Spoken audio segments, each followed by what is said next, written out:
Hi guys! Welcome back to my channel. Alright, ang ganda po ng topic natin ngayon at ang tagal-tagal ko na pong gustong i-share po sa inyo ito. May inuuna lang po akong video.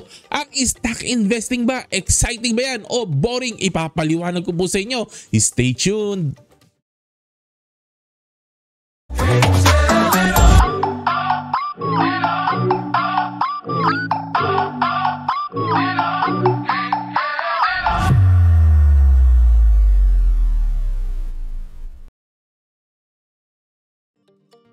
Welcome back! Ayan, stock investing. Kakalikutin po natin yung exciting at yung boring part po nito. Nakafocus po tayo sa value investing kasi po value investor po tayo. Value investing po ang channel po natin. Yan, start na po tayo, no? Unahin ko na po, no, kung bakit ko nasabing exciting po ang stock investing, no? Okay, konting kwentuhan po muna. Konting kwentuhan lang, guys. Pag gusto nyo pong kumain ng isda o gusto nyo pong kumain ng karne, ayan, no, ito may picture tayo ng ulam na isda at karne, pupunta ka sa grocery, syempre, para mabilis lang, no? Punta ka sa grocery, bumili ka ng isda, bumili ka ng karne, lutuin mo, tapos na ang istorya. Okay, pero bakit may mga tao na ganito ang ginagawa? Ano yan? Nangingisda.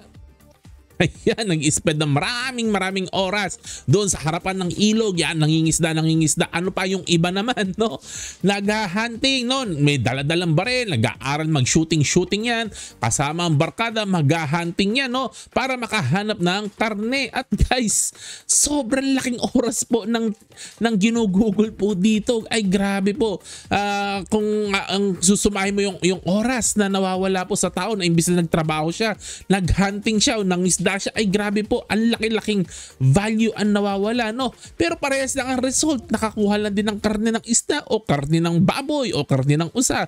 Alright, parehas lang ang result, pero ang laki ng time difference po, no? Kasi nga po, bakit ginagawa ng tao po ito? Kasi nga po, may mga tao po na gustong mag-hunt. Kasi po, para po sa kanila, hunting is fun and hunting is super exciting. Ayan. Kasi pag nag-hunting ka, nag-aaral ka ng hayop, you study animals, yung environment, yung habitat ng mga animals, at inaaral mo yung movements nila, yung behavior ng animals. Ayan, inaaral mo talaga, no? Okay. And ang goal mo kasi, hindi basta-basta makuha mo. Makakuha ka ng kung ano na lang dyan, daga o ano, hindi ganon. Ang goal mo, good catch, maganda yung catch, no? Halimbawa, malaki, pagkalaki-laking isda makuha mo, o kaya makakuha ka ng usa na pagkaganda-ganda po talaga, no? O wild pig na pagkalaki-laki, pagkaganda-ganda. At minsan po competition pa to, payabangan ito, may award pa ito, no? Kasi pride ito pride, ganyan, no? Okay, mahirap po kasing hanapin ang napakagandang catch, mahirap pong hulihin po itong mga magagandang catch. Hindi po kasi pipitsugin pag hunter ka, ayaw mo na pipitsugin, gusto mo yung the best, gano'n, no? And you are super happy pag nakahalap ka ng good catch at nadali mo, nayari mo siya, no? You feel so fulfilled, ang taas-taas ng excitement mo, nandun talaga yung adrenaline rush. At talagang super proud ka sa sarili mo at sobrang saya mo. Ayan, katulad nito. Marami po sa mga ito nagpapapicture pa tuwing nakakahunt po ito. Kahit na anong mahunt po nila, talagang proud na proud, nagpapapicture po iyan talaga, no? Ayan. It is the same po with stock investing. Ito po yung exciting part ng value investing po. Bakit ko nasabi, no? Kasi kung gusto mo lang, kung gustuhin mo lang talaga mag-invest, pwede ka naman mag-mutual fund then tapos na. Okay, bumili ka ng ETF, exchange traded fund, no? ETF sa atin sa Pilipinas, iisa lang ang ETF natin, yung FM ETF, no? So far, sana sa future dumami. Ganun na, bibili ka lang ng mutual fund, exchange traded fund, tapos na. Para kang bumili lang ng karne sa palengke, tapos na. Okay. Pero, syempre, ang returns po niyan, average. Pag nag-ETF ka, no, nagganyan-ganyan ka, nag-mutual fund, napaka-average lang po yan. Or sometimes, below average po to. Dahil sa mga fees, magiging below average po to. So, hindi po siya ganun ka-fulfilling, no? And kasi alam po natin, deep inside of finding a great stock, pag nakahanap tayo ng mga great stock na yan, mga great opportunities na yan, no? Yung bibigyan tayo ng super taas na return. So, sobrang ang ganda talaga nakita. Mahirap pong hanapin po yan. Sobrang hirap hanapin po yan. It is similar to hunting. Kung nag-aaral ka ng pagkalaki-laking isda, pagkalaki-laking baboy damo, ang hirap pong hanapin po yan. Ganon din po ang stock. Kailangan po, inaaral mo yung business. Nag-aaral ka ng business, nag-aaral ka talaga ng stock. Lahat, inaaral mo yan. Ano pa, nag-aaral ka ng accounting. Ano pa, dinedevelop mo. Yung analysis skill mo sa financials. Yan, lahat, ang dami mong ginagawa. Ang dami mong dinedevelop. Parehas sa hunting, nag-aaral bumaril yan. Nag-aaral mamingwit ng gano'n yan. Hindi basta-basta. Uy, basta gaganong ka lang, bibingwit ka. Wala kang makukuha. Kailangan nag-aaral ka talaga. Talagang inaalam mo yung skill mo. Pinapataas mo yung skill mo. Ganon, no? You have to keep track of stocks. Ayan. Parang yung movement ng mga hayop, di talagang pinag-aaral mo. Ganon din yung stock. Kinikip track mo yan. Tapos sinusundan mo ano nangyayari sa negosyo yan. Sinusundan mo hanggang isang araw ma-develop yung conviction mo. Nakakasunod mo sa business yan. Sasabi mo, ito na yun. Ito na yung stock na magpapayaman sa akin. Ito na yun. At pag nakita na nga po natin yung tamang stock po na yan, hindi lang basta tamang stock na bubulusok talagang lilipad, no? Kailangan, tama rin yung timing natin. Maganda yung pricing. Mura natin nabili. Ayan! Talagang bang! You pull the trigger, babarilin mo na talaga yan. Titirahin mo na yan pag nakita mo talaga yung right stock at the right time. Ang ganda-ganda ng valuation, tapos ang ganda-ganda talaga ng fundamentals. Bang! Titirahin mo na. Alright, ganon. And pag natira mo na yan, yung stock na yan, sobrang happy, sobrang fulfilled. Ang saya-saya po natin.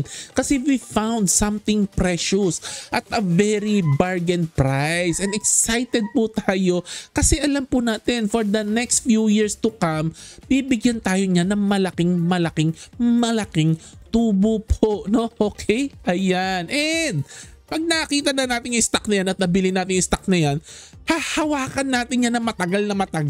Hahawakan natin yan. Una, gagatasan mo ng dividends yan eh. Dividend investor sa inyo.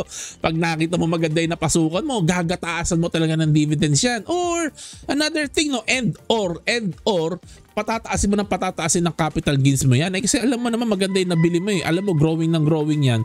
Antay ka lang ng antay. Tataas. Sinusundan mo habang taas yung capital gains mo. Ang saya-saya mo. Ayun, masarap kasi, no? Bihira lang tayo makakita ng great opportunities at the right price. Exhilarating, exciting yan yung exciting part. Okay, maliwanag po ba? Yan, no? Parang hunting po kasi yan, no? And this is the reason why I don't adhere to conventional wisdom po, no? Kasi I don't buy blue chip and hindi ko po sinusundan yung mga ganyang wisdom. Bibili ka ng blue chip, mag-over diversify ka. Hindi ko po sinusundan po yan, no? Hindi po dahil na matigas ang ulo ko. Kasi po, ang reason ko po talaga, personal reason ko po para sa akin, it doesn't mean na it is true for you kasi magkakaiba po tayo ng tao. Pero para po sa akin, investing in stocks is a passion. Passion ko po ito. Pinili ko po talaga na ang para po sa akin, yung hunt ang nagpapasaya po sa akin. Yung hunt, yung paghahanap, yun po talaga ang nagpapasaya po sa akin. Bonus na lang po itong pera. Bonus na lang po iyan. Okay, so bago po tayo pumunta sa boring na part, aminin po talaga ninyo sa sarili po ninyo, bihira lang po talaga ang mga great opportunity. Kayo po na nanonood, marami na po kayong nabiling stock. At mag-comment po kayo sa baba, hindi po ba iilan lang dyan ang talagang malaki ang return sa inyo? Karamihan po sa nabili natin, no? Majority po niyan, konti-konti lang kinita natin, yung iba lugi pa. Pero yung sasabihin mo, sa 10, sa 20 na binili mo, ilan dyan ang malaki ang binigay sa'yo? Konti lang, 1, 2, 3 lang. Ilang taong ka na nag-invest sa stock? Konti lang. Talagang matindi yung binigay sa atin na returns. Konti lang, bihira lang po talaga kasi yan. At pag nahahanap natin yung stock na yan, masayang-masaya po tayo. Ngayon, pasok na po tayo sa boring. No? Bakit ko nasabing boring? Itong pangingisda, ganito ang nangyayari dyan. Yung totoong pangingisda, o pag nangingisda ka, oras ang dumadaan, walang nangyayari. Wala po nangyayari habang nangingisda ka. Ano? Makakahuli ka ng isda gaano kadalas? Isa sa isang araw, minsan dalawa lang. Ang haba ng pagitan, wala ka nahuhuli. Ganyan ang nangyayari pag nangingisda po tayo. Walang nangyayari most of that time. Parehas lang po sa stock investing po yan. Madalang lang dumating ang mga great opportunity katulad ng sinasabi ko po kanina. Balikan po ninyo ang history ng lahat ng investment po ninyo, no? Marami na po kayong pinasukan pero yung talagang ang ganda ng return sa inyo, bihira lang po yan. Bihira lang po nangyari po sa atin po yan, no? Hindi po madalas po yan, hindi po taon-taon meron. Hindi po.